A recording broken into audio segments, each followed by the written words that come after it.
हाँ, जय माता जी की। जय माता जी की बेटे। कुछ जानना चाह रहा हूँ कि मेरी समस्या का गंभीर रूप से निराकरण के लिए अच्छा अच्छा, बताइएगा आप। प्रश्न करें ना बेटे।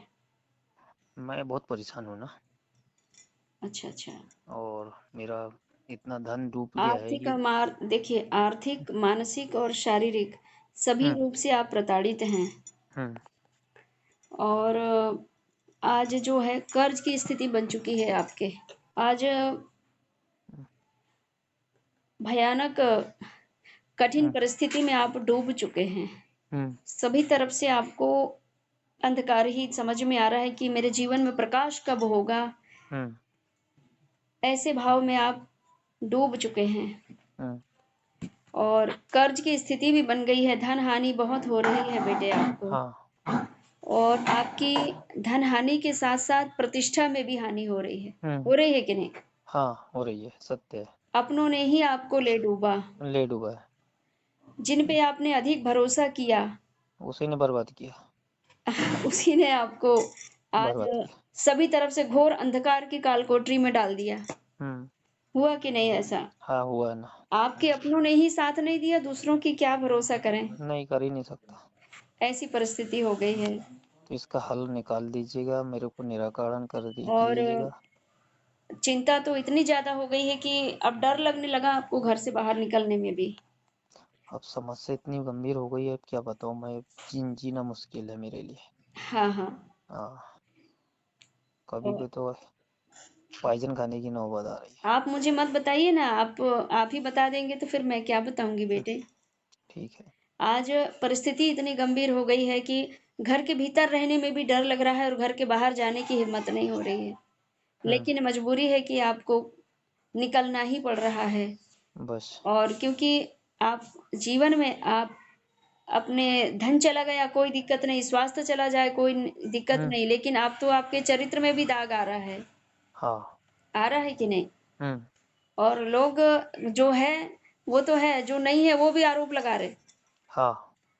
मतलब षड्यंत्र रहित हम्म योजना बना करके आपको तरीके से बर्बाद किया जा रहा है बेटे। ये सत्य हम्म है या नहीं? हाँ, सत्य है। और ऐसे षड्यंत्र से आपको बचने के लिए केवल और केवल एक ही सहारा है, वो परमात्मा का सहारा। हाँ, बस। आज आपके साथ में ईश्वर के अलावा कोई नहीं है, आपका अपना भी नहीं है। नहीं है। जो आपका जीवन का साथी वो भी आज आपसे कट है। कट है। सत्य है। और जब अपना ही विपरीत हो जाए तो उस समय केवल वही याद आता है जो अब तक याद नहीं आया, वो है परमात्मा। परमात्मा की इस असीम कृपा से मैं जिंदा हूँ। आज उनकी कृपा से आप श्वास ले रहे हैं, वरना आप तो कब के हाँ। अब क्या करना है दिक्कत हो बताइए आप। जाती है आपको। तो मैं इस विषय में आपको सर्व सुख प्राप्ति हो, कर्ज से मुक्ति हो, गृहस्थ सुख में वृद्धि हो, हम्म और पिता पक्ष से आपको प्रेम और सटीक न्याय प्राप्त हो। हम्म ऐसी परिस्थिति को प्राप्त करने के लिए माँ बगलामुखी देवी की आप आराधना करें। वो भी हम्म दीक्षा लेकर के करें, मनमानी रूप से नहीं करना, क्योंकि माँ हम्म भगवती तत्काल ही रिजल्ट देने वाली देवी हैं। हम्म अच्छा रिजल्ट भी तत्काल देती हैं, बुरा रिजल्ट भी तत्काल देती हैं, लेकिन गुरु सानिध्य में रह करके मैया की आराधना करें। माँ हम्म भगवती कुबेर महाराज को प्रसन्न कर देती हैं अपने भक्तों के लिए। क्योंकि हाँ। धन प्राप्ति के लिए आप कुबेर की आराधना करते हैं, माता लक्ष्मी की आराधना करते हैं, नारायण की।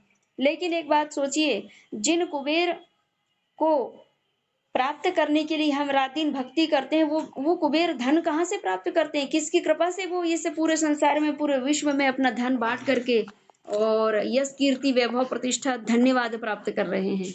हम्म तो ये सब माँ बगलामुखी देवी की कृपा से ही है। कुबेर महाराज जी भी माँ बगलामुखी देवी की आराधना करते हैं। माँ हम्म भगवती लक्ष्मी के पति नारायण भी बगलामुखी देवी की आराधना करते हैं। तो लक्ष्मी नारायण दोनों मिलकर के माँ भगवती बगलामुखी देवी की आराधना करते हैं। तो क्या हमको नहीं करना चाहिए? इस समय आपके चारों रास्ते बंद है, परिवार, हितैषी, अपने मित्र, सबसे आप अकेले हो गए हैं। और इस अकेली परिस्थिति में ऐसी भगवती की कृपा प्राप्त हो, ऐसे भगवान की कृपा प्राप्त हो कि आपके कर्ज से आपको मुक्ति मिले, निरोगी काया हो, और जो मन में जो नकारात्मक विचार आ रहे हैं, अब मैं थक गया हूं, अब अपने आप को समाप्ति कर देता हूं, तो सारी टेंशन से मुक्त ही हो जाऊंगा मैं। तो ये सारी बातें जो नकारात्मक विचार आपके जीवन में आ रहे हैं, इनसे मुक्ति पाने के लिए माँ बगलामुखी देवी की आराधना करें, बाबा भोलेनाथ की आराधना करें। भोलेनाथ ही और माता उनकी जो पत्नी है माँ बगलामुखी, उनकी कृपा से ही आपके जीवन में खुशियाँ, यश, कीर्ति, सम्मान की प्रतिष्ठा की प्राप्ति, निरोगी काया इनकी प्राप्ति होगी। घर की परिस्थिति परिवार की दुर्लभ जा रही है निगेटिव बात में। कुछ कर्म तो आपने गलती भी करे हैं, वो गलती का परिणाम कौन भोगेगा? वो अभी आप उनकी नज़र से गिर चुके हैं। गिरे हैं कि नहीं आप ही बताइए? हाँ। उन्होंने जो कहा आपने नहीं माने, आपको लगा कि मैं जो कर रहा हूँ वो सही कर रहा हूँ, घर के लोगों को अच्छा नहीं लगा। पूरा परिवार विपरीत है आपके, कोई नहीं है आपके साथ, ना मित्र है आपके साथ है। जिनके लिए आपने अपने परिवार को भी छोड़ा, वो भी पूरी तरीके से आपके साथ नहीं है। और आप जो परिवार और समाज के सामने जिनके साथ है, वो भी तुम्हारे साथ नहीं है। दिखावों में साथ है, लेकिन हृदय से, मन से साथ में नहीं है। नहीं। और जिनके कारण आप मन से जुड़े थे जिनसे, वो भी अभी तन से भी दूर है और मन से भी दूर जा रहे हैं। तो ये सारे सुख की प्राप्ति का एक ही उपाय है, भगवत माता रानी की भक्ति। हाँ। एक बात बताइए माँ, गलती होती ही इंसान से ही है, और इंसान ही सुधारता भी है। बस गुरु जी की कृपा हो जाएगी, सब सुधर जाएंगे। गुरु कृपा से ही सब सुधर सकता है, बाकी कोई नहीं सुधार सकता। नहीं, गुरु गुरु जी की कृपा ही केवलम जीवन में जीवन है। हाँ। हाँ। लेकिन हमको जीते जागते बोलने बताने वाला मंदिर स्वरूप गुरु जी चाहिए। हाँ। गुरु जो वो ईश्वर, चीज जो गलती अपनी की उसको निराकरण कर सके अपन। अरे कई जन्म की बिगड़ी भी है, और तन मन और थोड़ा बहुत धन से भी। तो धन इसलिए कि भाई किराया, आप शिव नहीं आओगे तो किराया लगेगा, तो धन भी खर्च होगा। अब यहाँ तक आने के लिए मन भी खर्च होगा, तन भी आने के लिए तन को भी उठा के लाना पड़ेगा। चल रहे तन शिव नहीं चलेंगे अपन। अब मन कहता मन को भी लेके आना पड़ेगा, किराया के लिए धन भी खर्चा करना पड़ेगा। तो इसीलिए तन मन धन से जब आप गुरु को समर्पित, ईश्वर को समर्पित होंगे, तो आपके तो सारे दरवाजे खुलना निश्चित है।